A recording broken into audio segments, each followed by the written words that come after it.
Combinations, मागच्या लेक्चरमध्ये आपण कॉम्बिनेशन्स पाहिले होते की कॉम्बिनेशननं कसं वाक्याची सुरुवात करता येते. म्हणजे मोस्टली आपण तेच कॉम्बिनेशन बोलत असताना यूज करत असतो. तर आज आपण त्या कॉम्बिनेशनपासून सेंटेन्स कसे तयार करायचे किंवा कसं बोलायचं हे आज आपण बघणार आहोत की वेगवेगळ्या सिच्युएशन अनुषंगाने आपण टाईप्स ऑफ सेंटेन्सेस बघितलेले आहेत मागच्या लेक्चरमध्ये.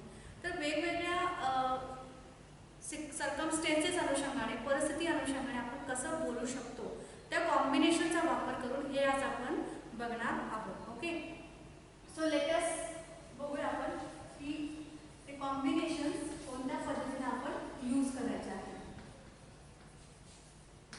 आपण वारंवार बघितलेलं आहे की बोलायसाठी आपल्याला विषय लागतो, बोलण्यासाठी आपल्याला इंग्लिशमध्ये बोलण्यासाठी आपल्याला त्या विषयासोबत सहाय्यक क्रियापद लागतात, हेल्पिंग वर्ब लागतात. मग ते प्रेझेंट टेन्समधले असतील, पास्ट टेन्समधले असतील किंवा फ्युचर टेन्समधले असतील. Okay, now let's see the combination. Combination कुठले होते बघा. प्रेझेंट टेन्समधला कॉम्बिनेशन जो आहे तो आहे I am, he is, she is, it is, एखादं नाव असू शकतं, you are, we are, they are. Okay, हे आहे प्रेझेंट टेन्स मधले combination. I am, he is, she is, it is, एखादं नाव कुठलंही, you are, we are, they R.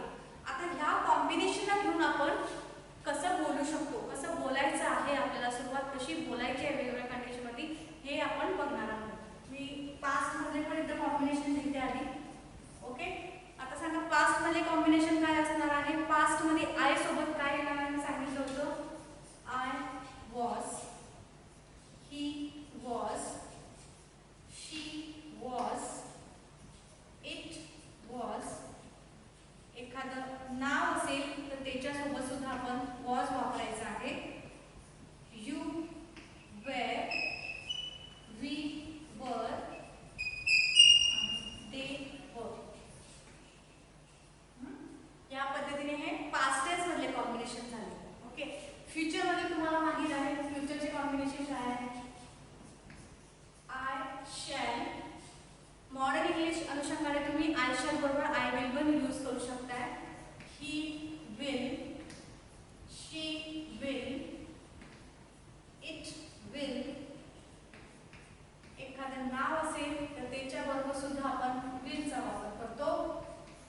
You will, we, इथं शॅल पण वापरू शकताय तुम्ही, विल सुद्धा वापरू शकता. मी वी विल म्हटला हल्ली मॉडर्न इंग्लिश मध्ये चालतं.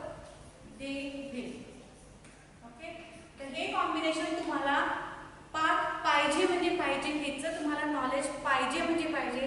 कारण इंग्लिश बोलायला सुरुवात करताना आपल्याला हाच कॉम्बिनेशन घेऊन पुढे जायचं आहे. याच कॉम्बिनेशन आपल्याला स्पीकिंग चालू होते, आपली बोलणं सुरू होतं. तो कोणत्या पद्धतीनं आपण बघूया. ओके, जर मी पहिल्यापर्यंत तुम्हाला वर्तमान काळामध्येच बोलायला शिकवलं, जास्तीत जास्त माणूस वर्तमान काळामध्ये बोलतो. आता वेगवेगळ्या कंडिशन अनुषंगाने मी तुम्हाला सांगते.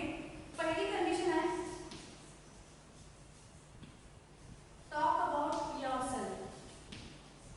स्वतःबद्दल ज्यावेळी तुम्ही बोलायला लागणार आहात, स्वतःबद्दल ज्यावेळी तुम्ही बोलायला लागणार आहात तर हे कॉम्बिनेशन घेऊन तुम्ही कसं बोलायचं. एखाद्या व्यक्तीबद्दल जर बोलायचं असेल तुम्हाला तर तुम्ही कसं बोलणार आहात. Okay, let's see. For example I am, हाय कॉम्बिनेशन आहे तुमचं. आय एम, मी आहे. आय एम म्हणजे मी आहे. तर आता तुम्हाला जर असं म्हणायचं मी टीचर आहे, मी बिझनेसमॅन आहे, मी लॉयर आहे, मी मुलगा आहे, तर तुम्ही आय एमच्या पुढं तो शब्द तिथं तुम्ही जोडून टाकायचा आहे. अ एंड द हा जर आर्टिकलचा मधला भाग आहे तर तुम्ही पुढच्या येणाऱ्या जे लेक्चर्स आहेत आर्टिकलचे त्याच्यामध्ये तो कन्सेप्ट तुम्हाला क्लिअर होईल की अ कुठं लावायचा आहे, एंड कुठं लावायचं आहे, द लावायचं आहे, दी कधी म्हणायचं आहे. हे सगळ्या गोष्टी नंतर क्लिअर होतील. So I am a boy, मी मुलगा आहे. ओके, मी कॉम्बिनेशनचा यूज केला. आय एम अ बॉय, तो मुलगा आहे तुम्हाला म्हणायचं असेल तर कुठलं कॉम्बिनेशन येणार. He is, he is a boy. Okay, मला म्हणायचं आहे ती मुलगी आहे तर मी कोणतं कॉम्बिनेशन वापरणार. शी इजचं कॉम्बिनेशन वापरणार. शी इज अ गर्ल.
शिकून वाक्य तयार करू शकताय, बोलू शकताय, सुरुवातीला तुम्ही बोलायला शिकू शकताय. काम काय करायचं, लेक्चर झाल्यानंतर तुम्हाला असे प्रत्येक कॉम्बिनेशनचे किंवा वेगवेगळ्या पद्धतीचे वाक्य तुम्ही तयार करायचे आहेत, ते बोलायचे आहेत. बघा तुम्हाला खूप पटकन हा जर कॉम्बिनेशन लक्षात, तुम्हाला ग्रामर पाठ करायची गरज नाही. जर तुम्हाला हे कॉम्बिनेशन लक्षात राहील, हे झालं वर्तमान काळामध्ये आपण बोललो. ओके, आपल्याबद्दल. समजा मला भूतकाळामध्ये बोलायचं असेल, मला पास्ट मध्ये बोलायचं की मी टीचर होतो, मी लॉयर होतो, ते लॉयर होते, थे म्हणजे होते, हे जर मला म्हणायचं असेल तर मी कुठलं कॉम्बिनेशन वापरणार आहे भूतकाळामधलं. त्या प्रत्येक विषयाबरोबर मी तुम्हाला हा चार्ट दिलेला आहे.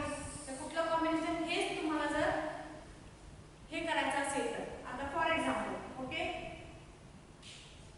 दे आर लॉयर्स, ते वकील आहेत. मला असं म्हणायचं आहे ते वकील होते, तर मी आरच्या जागी इथलं कुठलं कॉम्बिनेशन दे बरोबर वापरले, दे वर. ओके, म्हणजे इथलं कॉम्बिनेशन आहे तुमचं दे वर लॉयर्स, ते वकील होते.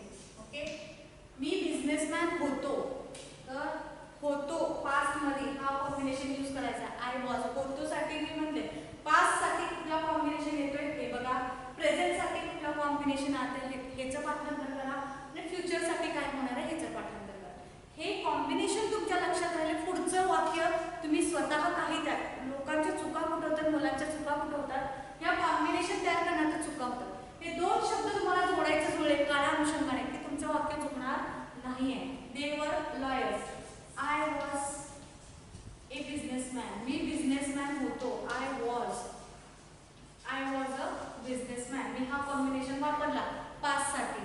ओके, आम्ही सगळे कोण होतो, प्लेयर होतो, आम्ही सगळे प्लेयर होतो, शाळेत आम्ही सगळे प्लेयर होतो मला म्हणायचं आहे. तर वी वर, मी हा कॉम्बिनेशन वी वर प्लेयर्स, आम्ही सगळे खेळाडू होतो, वी वर प्लेयर्स. ओके, मला असं म्हणायचं आहे की ती शिक्षिका होती, ती शिक्षिका होती, तर मी शी इज नाही वापरणार, होती आहे. तर होतीसाठी इंग्लिश मध्ये तिच्या वापर आपण काय वापरतो, शी वॉज अ टीचर, ती शिक्षिका होती. कळते का बघा तुम्हाला.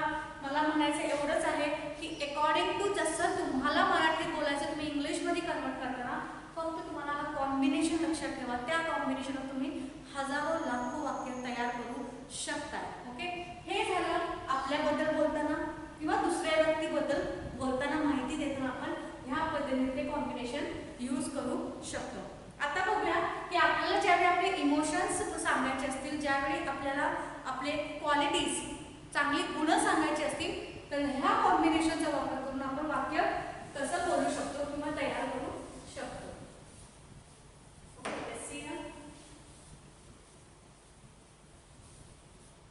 मला आता समजा आपलं सेकंड कॅटेगरी आहे to express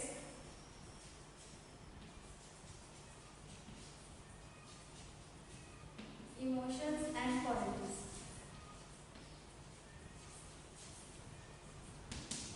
to express emotions and qualities. माणसाच्या, प्रत्येक माणसाच्या भरपूर क्वालिटीज असतात, गुण असतात, अवगुण असतात. समजा तुम्हाला दुसऱ्याचं काहीतरी अवगुण सांगायचं आहे तर तुम्ही कसं सांगणार, तुम्हाला स्वतःच्या क्वालिटीज सांगायचं आहे तर तुम्ही कसं बोलणार. ओके, तुम्हाला स्वतःच्या फिलिंग्स सांगायचं, तुम्हाला आज कसं वाटतंय, तुम्ही खुश आहात, तुम्ही दुःखी आहात, तुम्ही याला कंटाळा आलाय, तर ते इंग्लिशमध्ये तुम्ही कसं बोलणार, कसं एक्सप्रेस करणार, तर त्याचं कॉम्बिनेशन सुद्धा ह्या पद्धतीने तुम्ही वाक्याची सुरुवात करायची आहे. वर्तमान काळामध्ये तुम्हाला बोलायचं असेल स्वतःबद्दल, स्वतःच्या इमोशन्सबद्दल, क्वालिटीजबद्दल, तुम्ही हा कॉम्बिनेशन यूज करायचा आहे. ओके, तुम्हाला मित्राबद्दल बोलायचं आहे, तुमच्यासमोर एखादं नाव असेल, ही आहे, शी आहे, तो कॉम्बिनेशन यूज करायचा आहे. तुम्हाला भूतकाळामध्ये एखाद्याच्या क्वालिटीजबद्दल सांगायचं आहे, स्वतःच्या क्वालिटीजबद्दल सांगायचं आहे, इमोशन्सबद्दल सांगायचं की मला काल असं वाटत होतं, मला काल खूप कंटाळा आला होता. तुम्ही पास्ट टेन्स मधला स्वतःबद्दलचा कॉम्बिनेशन यूज करायचं आहे. म्हणजे थोडक्यात काय की काळ कुठलाही असू दे, तुम्हाला काळा अनुषंगाने कॉम्बिनेशन जे तुम्ही तुम्हाला कॉम्बिनेशन सांगितले हे लक्षात असायला पाहिजे. जर तुम्ही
मला हेच वाक्य मला सांगायचं आहे. तो खूप स्मार्ट होता आधी, आताच थोडं बिघडलाय.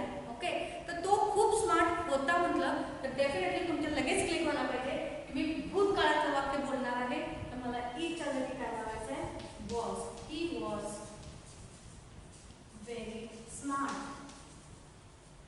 ही वॉज व्हेरी स्मार्ट. ओके, नाव मला सांगायचं आहे की मी आज खूप खुश आहे. मी आज खुश आहे. ओके, मी खुश आहे. मला असं म्हणायचं मी खुश आहे. तू कसा आहेस? मी खूप खुश आहे. ओके, तर वर्तमान काळात तुम्हाला कोणीतरी विचारलं तर तुम्ही ऑब्व्हियसली तुम्ही भूतकाळातलं नाही सांगणार आहे, तुम्ही वर्तमान काळामध्येच उत्तर देणार आहे. काय देणार आहे?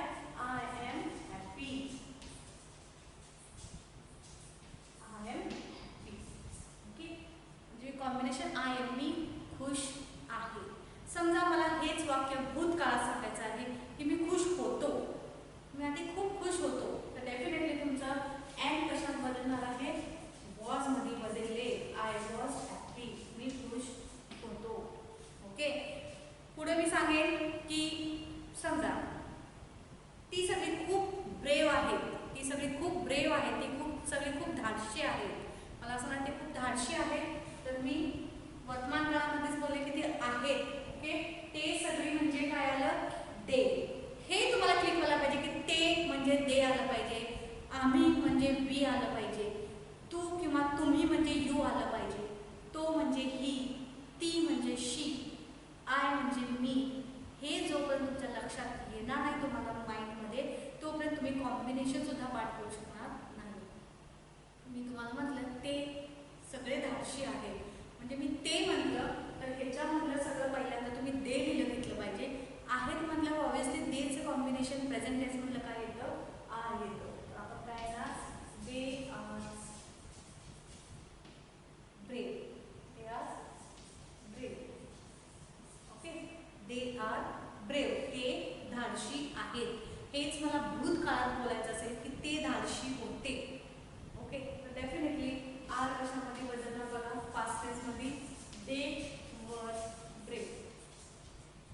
ओके, दे वर ब्रेव. फक्त प्रेझेंट असेल तर आर, पास्ट असेल तर दे बरोबर काय येतं? वेअर येतं. Okay, now I am saying त्याला खूप. आता मी इमोशन्स बद्दल बोलते. ओके, मी क्वालिटीज सांगितली तुम्हाला. क्वालिटीज ब्रेव आहे. ओके, इथं मी तुम्हाला इमोशन सांगितलं, हॅप्पी आहे. ओके, मी असं म्हणेन की त्याला खूप राग आलाय. तो राग, त्याला राग आलाय. ओके, सो त्याला राग आलाय. प्रेझेंट टेन्समध्ये मी म्हणेन he is angry. He is angry. त्याला राग आला होता. He was angry. बघा तुम्ही पट पट पट वाक्य तयार करू शकताय. Okay, then I saying I am tired. मला कंटाळा आलाय. ओके, मला लेक्चर घेऊन कंटाळा आलाय. I am tired. ओके, मला पास्ट मध्ये मी खूप टायर्ड होते. I was tired. मी का खूप टायर्ड होते? I was tired. बाकी तर मोठ्या मोठ्या गोष्टी आहेत. पहिले छोटे छोटे वाक्य तयार करा शिका. पुढं कसं ते वाक्य कॉम्प्लिमेंट लावून लावून लावून वाढवत जायचं. मराठी जसं बोलतो ते कसं ते ऑटोमॅटिकली आपल्याला नंतर येत जातं. पण सुरुवात अगदी छोट्या छोट्या वाक्यापासून करा. जोपर्यंत तुम्हाला कॉम्बिनेशन पाठ होत नाही, जोपर्यंत तुम्हाला कॉम्बिनेशन लक्षात येत नाही, तोपर्यंत छोटे छोटे वाक्य तयार करा. छोटे छोटे वाक्य बोलायला शिका. छोटे कॉम्बिनेशन घ्या. एवढेच दोन दोनचं कॉम्बिनेशन घेऊन तुम्ही प्रॅक्टिस करा. एकदा तुम्हाला प्रॅक्टिस झाली की हां, आय बरोबर प्रेझेंट टेन्समध्ये एम असेल तर आय एम. भूतकाळात आय बरोबर वॉज येते तर आय वॉज. दे बरोबर प्रेझेंट टेन्समध्ये आर येतं, दे आर. भूतकाळात बोलायचं असेल तर दे वर. हे कॉम्बिनेशन ज्यावेळी तुम्हाला लिहून लिहून लक्षात आलं की मग तुम्ही खूप मोठे मोठे वाक्य तयार करू शकताय. तिथे तुम्हाला कुठलाही प्रॉब्लेम मग येणार नाही. ओके, नेक्स्ट अजून एक एक्झाम्पल देऊ शकते मी तुम्हाला. ही खूप सुंदर आहे. She is beautiful. आहेला इंग्लिशमध्ये इज, होते, होती, वॉज. ओके, प्लुरल असेल तर वेअर. ते तुम्हाला फक्त ते सिंग्युलर आहे की प्लुरल आहे ते हे काय लक्षात, ते अगदी त्या ग्रामरचं टेन्शन घ्यायचं नाही की अनेक वचने असेल तर काय, एक वचने असेल तर काय. फक्त हे कॉम्बिनेशन लक्षात ठेवा. मग ते एक वचने अनेक वचनच्या गोष्टी नंतर येतात, कारण त्याच्यामध्ये आपण घुसलो रूलमध्ये. ते रूल पाठ करा मग ते लिहा नाही. फक्त हे कॉम्बिनेशन पाठ करा. अनेक वचने ते बरोबर आर येतं, ते आर. मग ते प्लुरल आहे म्हणून येतं. हे नंतरच्या गोष्टी आहेत. तर तसंच आणि डीपमध्ये गेलो तर आत्ताच तुमचा झोल येईल. तर थोडक्यात तुम्ही हे तयार करत चला. तुम्हाला सुरुवात इंग्लिश स्पीकिंगची अगदी सोपी जाणार आहे. ओके, तर ह्या पद्धतीने आपण बघितलं की एखादे इमोशन सांगताना किंवा एखाद्याच्या क्वालिटीज सांगताना आपण दिलेल्या कॉम्बिनेशनचा वापर कसा केलेला आहे. प्रेझेंट, पास्ट, तुम्ही फ्युचर पण करू शकताय. ओके, त्या पद्धतीने. नाव नेक्स्ट, सध्या मी प्रेझेंट आणि पास्टच तुम्हाला सांगते कारण जास्तीत जास्त आपण त्याचा वापर करत असतो.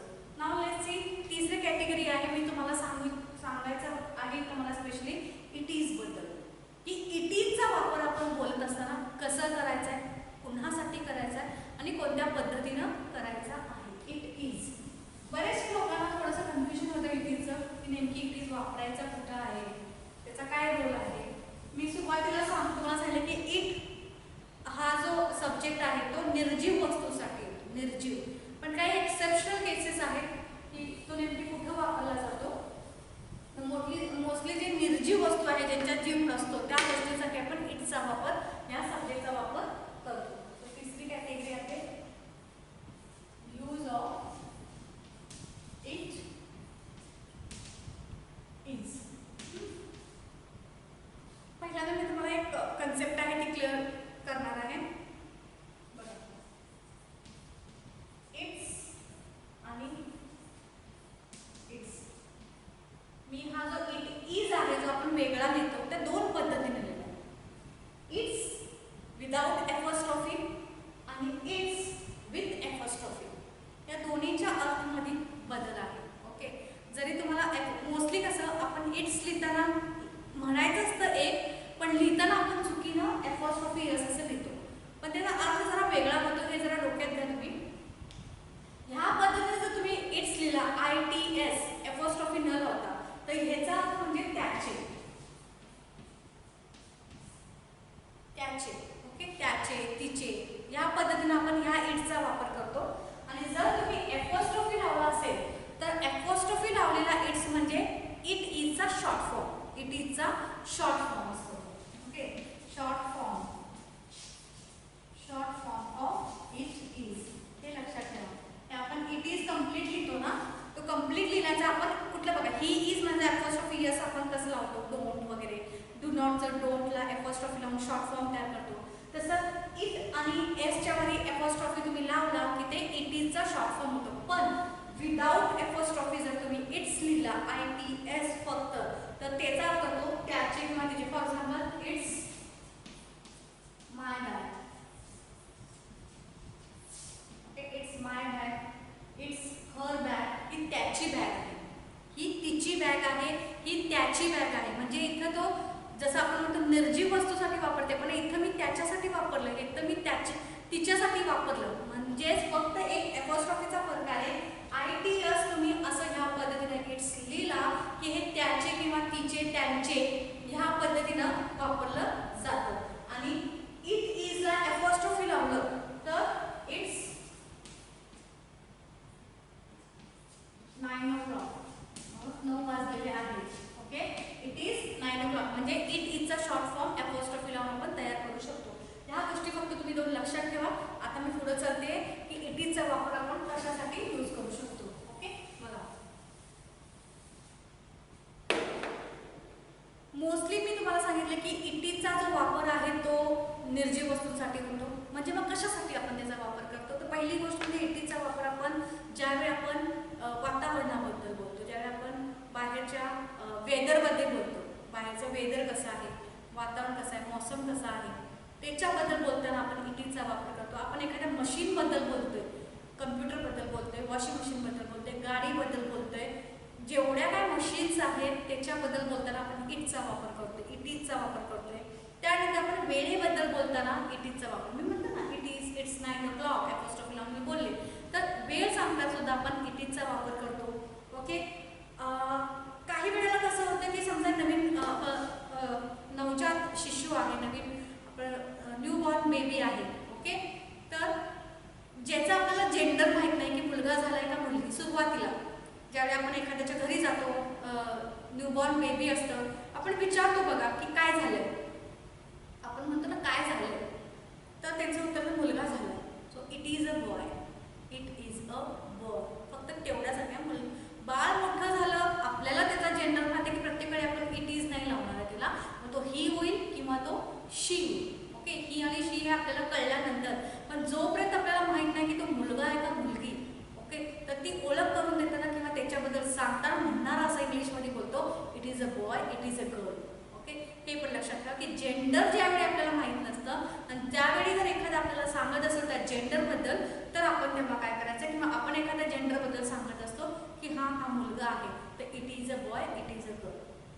पद्धतीने आपण ते इंट्रोड्यूस करून देतो, माहिती देतो. ओके, कळल्यानंतर मात्र आपण ही किंवा शी वापरायचं आहे. सो लेट्स स्टार्ट की आपण इटचा वापर टू स्पीक अबाउट. ज्यावेळी आपण कशाबद्दल बोलतो, टू स्पीक अबाउट पहिल्यांदा म्हणजे वेदर, तुमचं बाहेरचं वातावरण. आज मौसम कसा आहे, आज खूप पाऊस आहे, आज खूप दमट वातावरण आहे, आज खूप उन्हाळा आहे, ऊन आहे, उष्ण आहे. ज्यावेळी आपण असं वातावरणात बोलतो आपण इटीचाच वापर करतो. आपण एखाद्या मशीनबद्दल बोलताना इटीचा वापर करतो. वेळेबद्दल बोलताना इटीचाच वापर होतो. त्यानंतर talking about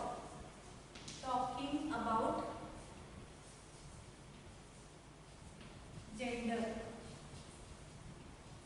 of newborn baby. म्हणजे नवजात शिशु असतो त्याची ओळख करून देताना, त्याची माहिती देताना आपण सुरुवातीला समोरच्याला ज्यावेळी माहीत नसेल की तो मुलगा आहे का मुलगी, आपण त्याची ओळख करून देताना it is a boy, it is a girl या पद्धतीने जेंडर करतो. ओके, सांग मला जर वेदरबद्दल बोलायचं असेल, आज खूप थंडी आहे, it is cold, it is cold today, आज थंडी आहे. ओके, मी वेदरबद्दल बोलले, मी इट इजचा वापर केला. It is humid today, it is humid म्हणजे दमट, आज दमट वातावरण आहे. Okay, it is raining today, आज पाऊस होत आहे. इट इज रेनिंग टुडे, आज पाऊस होत आहे. कळतं का? बघा, मी वातावरणामुळे जेव्हा जेव्हा बोलेन मी इट इजचाच ह्याच कॉम्बिनेशनचा वापर करणार आहे, इट इज. जर मला भूतकाळात बोलायचं असेल वातावरणाबद्दल, so it was cold yesterday. टुडेचं येस्टरडे होणार, डेफिनेटली भूतकाळात जाणार आहे. समजा इट वॉज कोल्ड येस्टरडे, काल खूप थंडी होती. इट इज ह्युमिड येस्टरडे, काल दमट वातावरण होतं. इट वॉज रेनिंग येस्टरडे, काल पाऊस होत होता. म्हणजे कॉम्बिनेशन लक्षात ठेवा, it was, it is. It is वर्तमान काळामध्ये मी बोलते, इट वॉज भूतकाळाबद्दल बोलते. हा कॉम्बिनेशन तुम्ही लक्षात ठेवा, वॉज आणि इजचा. Okay, now I am talking about gender. म्हणजे मला प्राण्यांबद्दल बोलताना सुद्धा बघा, आपण प्राण्यांबद्दल बोलताना इट इजचा वापर करतो. It is a bulldog, it is a German shepherd, it is a pavilion. He आणि शी आपण बोलत नाही मोस्टली. ओके, पण सुरुवातीला जर एखाद्याने विचारलं की काय आहे हे, कोणतं ब्रीड आहे, तर it is a bulldog. Okay, माहिती करून देताना सुरुवातीला ज्यावेळी आपल्याला जेंडर माहीत नसतं, तेव्हा ज्यावेळी आपण सांगत असतो किंवा दुसऱ्यांदा आपल्याला सांगून इच्छितो, तो काय सांगतो, it is a bulldog. Okay, it is a bulldog. It is a boy. Newborn baby असेल तर it is a boy किंवा girl. It is a boy or girl. Okay, या पद्धतीने सुद्धा आपण न्यूबॉर्न बेबीची ओळख करून देतो. देन टाइम सांगताना मी मगाशी सांगितलं, तुम्ही इट इज ला ह्या पद्धतीने शॉर्ट फॉर्म लिहू शकता. याला आपण शॉर्ट फॉर्म इट इज म्हणतो. Okay, it is 8 o'clock. It is 8 o'clock. It is 9 o'clock. It is 10 o'clock. तर टाइम सांगता सुद्धा आपण इट इजचाच वापर करतो. तर हे इट इजचे वापर तुम्ही लक्षात ठेवायचं. Okay, it is not working today, it is not working today, आज काम करत होत नाहीये. तर ह्या पद्धतीने सुद्धा तुम्ही काय करायचं आहे, मशीन बद्दल बोलताना बघा, एखादं मशीन आहे बंद पडलेलं आहे, एखादं मशीन बंद पडलेलं आहे, तुम्ही काय सांगणार, he is not working today, she is not. असं नाही म्हणत, मशीन बद्दल ही शीचा वापरच होत नाही, आपण इटचा वापर करतो. समजा मला सांगायचं आहे की आज काम करत नाहीये, तुम्ही म्हणणार it is not working today. एखाद्या मशीन बद्दल बोलताना, मोबाईल असू दे, काही असू दे, it is not working today. हा कॉम्बिनेशन सेम. ओके, तर हे लक्षात ठेवा की इट इजचा वापर बोलत असताना लिहिताना कसं करायचं आहे. तर इट इज मोस्टली वातावरण सांगताना, टाइम सांगताना, एखादं न्यूबॉर्न बेबी जेंडर असेल, मशीन बद्दल बोलताना, तर ह्या पद्धतीने तुम्ही इट इजचा वापर करायचा आहे. प्रॅक्टिस करत चला. मी नेहमी तुम्हाला लेक्चर नंतर सांगते शेवटी की तुम्ही असाइनमेंट स्वरूपात काय करायचं आहे, जे काय मी शिकवलेलं आहे त्या कॉम्बिनेशनने तुम्हाला स्वतःचे वाक्य तयार करत जायचं आहे. ओके, नेक्स्ट आपण बघूया की हा जो कॉम्बिनेशन आहे तो वर्बच्या आयएनजी फॉर्म बरोबर कसा यूज केला जातो. ओके, मोस्टली आपल्याला हे माहिती आहे, जर तुम्हाला टेन्स आठवत असेल तर बघा की हे कॉम्बिनेशन वर्बच्या आयएनजी फॉर्म बरोबर वापरला जातो. त्यालाच आपण प्रेझेंट कंटिन्यूअस म्हणतो, त्यालाच आपण पास्ट कंटिन्यूअस म्हणतो. कळतं का? बघा हा टेन्स जर तुम्हाला आठवला तर प्रेझेंट कंटिन्यूअस म्हणजे काय की हे कॉम्बिनेशन असतात आणि ह्याच्याबरोबर तिसरा शब्द जो येतो वाक्यामध्ये तो म्हणजे वर्बचा आयएनजी फॉर्म आलेला असतो. वर्बचा आयएनजी फॉर्म वाक्याच्या तिसऱ्या स्थानावर असतो ह्या कॉम्बिनेशन नंतर प्रेझेंट आणि पास्ट मध्ये. तर आपण बघूया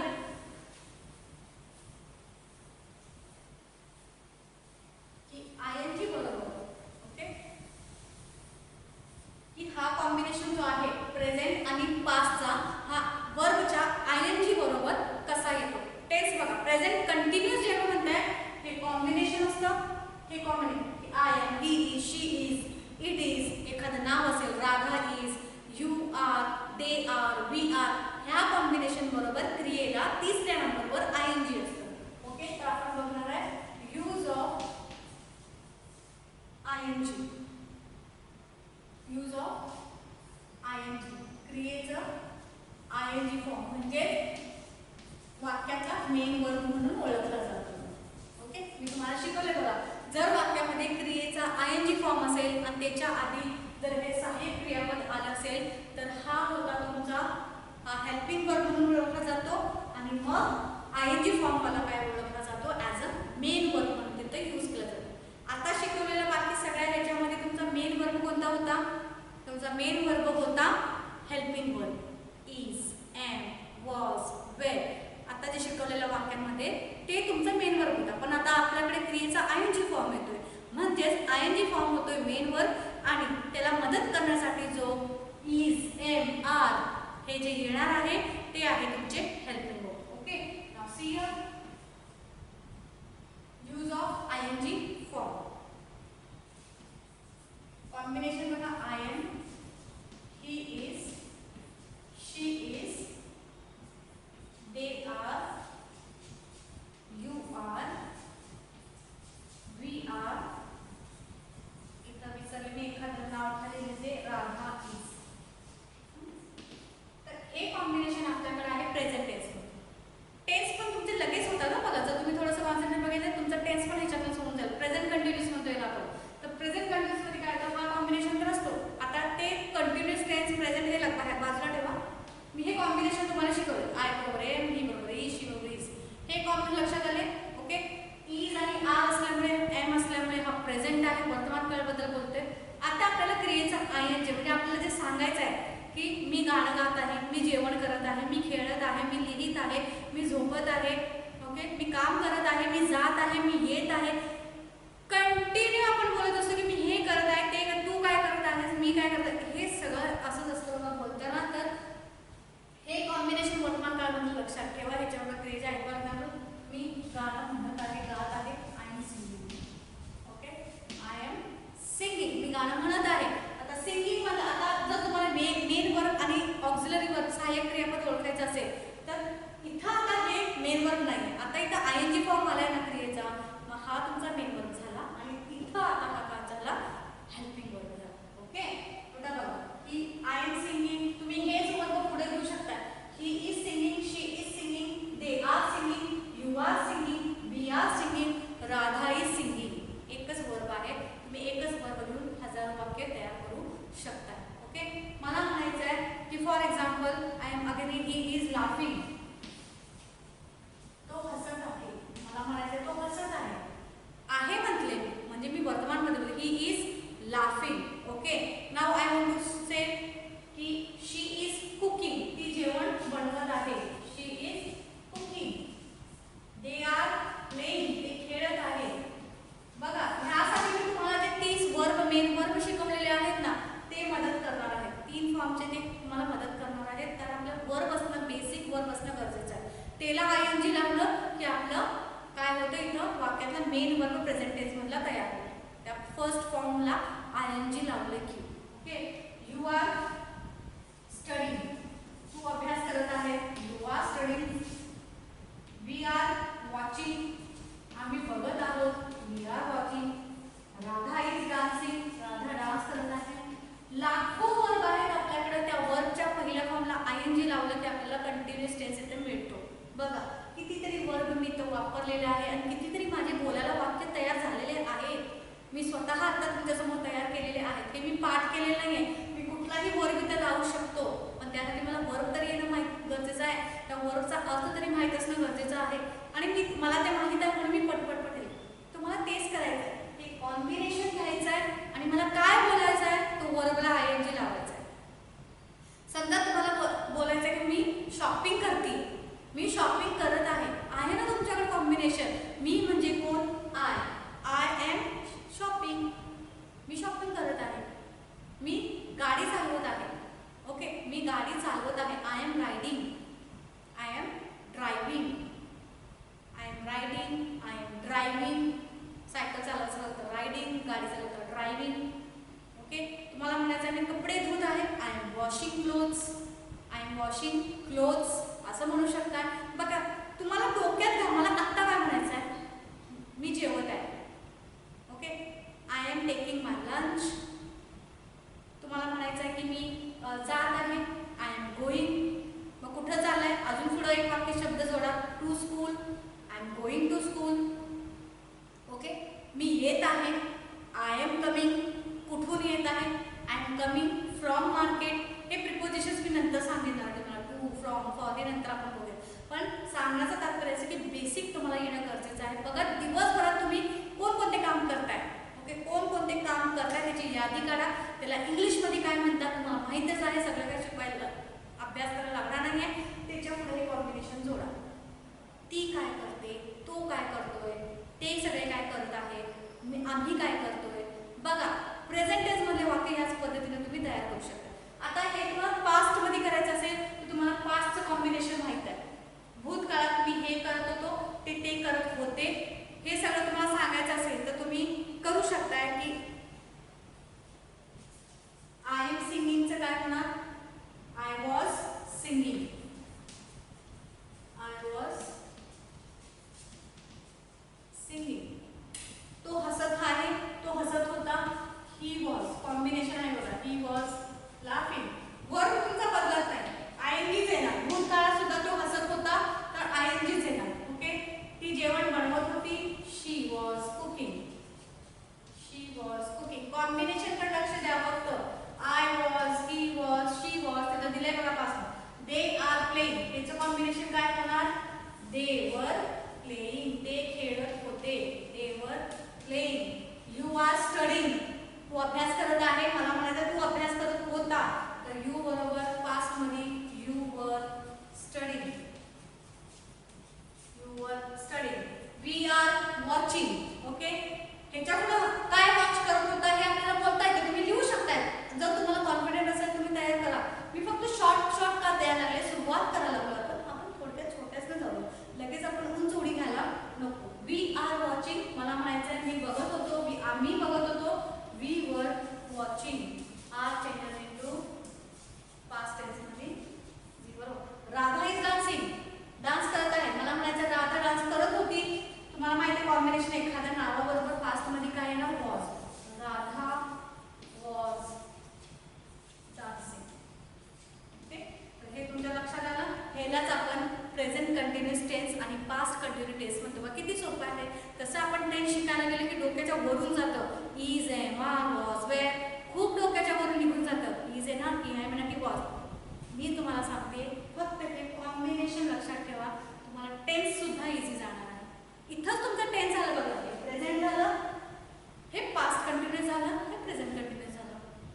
हे कॉम्बिनेशन लक्षात आलं की तुम्हाला तिथं पण डोकं लावायची गरज नाही टेन्स करताना की आता ही बरोबर इज येणार की वॉज येणार, कुठला टेन्स नाही. कॉम्बिनेशन लक्षात ठेवा. मला वर्तमानमध्ये हे बोलायचं, मला पास्टमध्ये हे बोलायचं आहे. Okay, moving to the next one. तुम्हाला तुमच्या लोकॅलिटी बद्दल सांगायचं आहे.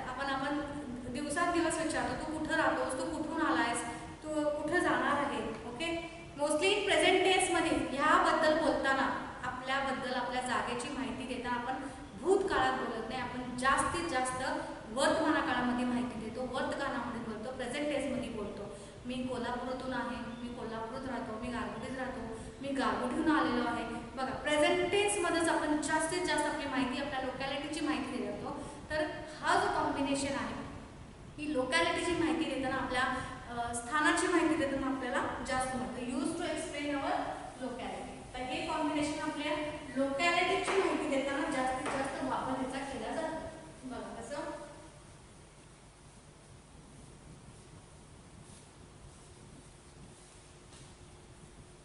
ओके. तर आपण बघूया की आपल्या